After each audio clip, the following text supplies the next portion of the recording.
Ji Yi instinctively turned to the source of the sound. It came from an Audi she hadn't realized had pulled up next to her. Ji Yi was still afraid that her mom would call Hee-Jae-kun's mom, so as she curiously looked over at the Audi with its windows down, she continued to emphasize over the phone, "Ma, I'm serious.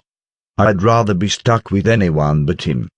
Just before Ji Yi caught a glimpse of the silhouette in the driver's seat, she had no time to tell if it was a man or woman. The car suddenly sped off with the jump. A cold gust of wind whistled by, forcing her to take 2 steps back. The Audi was so fast that she couldn't even catch the license plate before it disappeared from sight.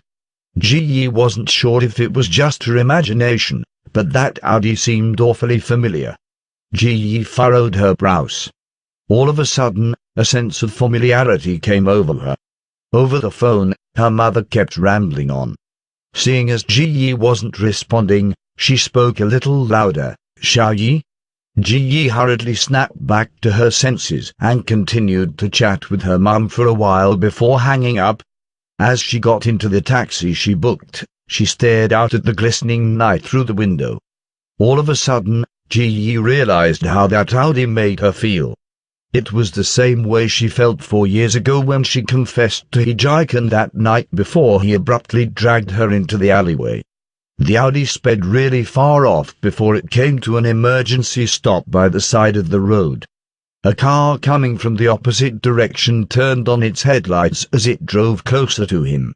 The eye-piercing headlights coincidentally flashed across the Audi's windshield and illuminated Hee-Jae-kun's face. He barely showed any emotions on his face as he silently leaned back into his seat.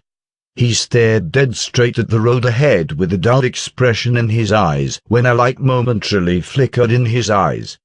It was as if he thought of something, then reverted to thinking about nothing at all. After some time had passed, the phone in the car rang. He reached for it and glanced over at the screen as a flash of impatience crossed his eyes when he saw the contact's name, Lin Ya. The phone rang incessantly. He furrowed his brows and eventually answered the call calmly, "Lin Tongxuan, what's up?" After he hung up, Hee-Jae-kun continued to sit in the car for a while. Then, he gently stepped on the gas and skillfully drove slowly out onto the road again. Lin Ya and the others still hadn't come back, so the dorm room was pitch black. Ji Yi turned the lights on, then headed straight for the bathroom.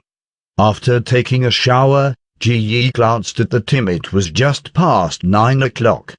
She grabbed the book she hadn't finished reading in the afternoon, climbed into bed, and continued to flip through it. Just as she immersed herself in it, the landline rang. Ding-ling, ding-ling. Everyone in the dorm room had their own cell phone, so the landline served no purpose. If Ji Yi remembered correctly, nobody had called that phone for over half a year now. This is truly strange. At that thought, Ji Yi put her phone down and climbed out of bed.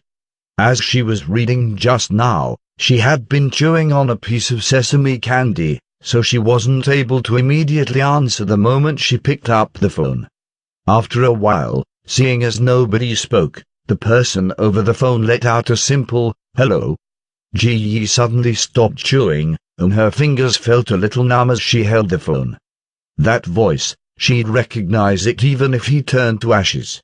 But, why would Hee-Jae-kun call the dorm room landline? Seeing as there was still no answer, Hee-Jae-kun let out another "hello" over the phone.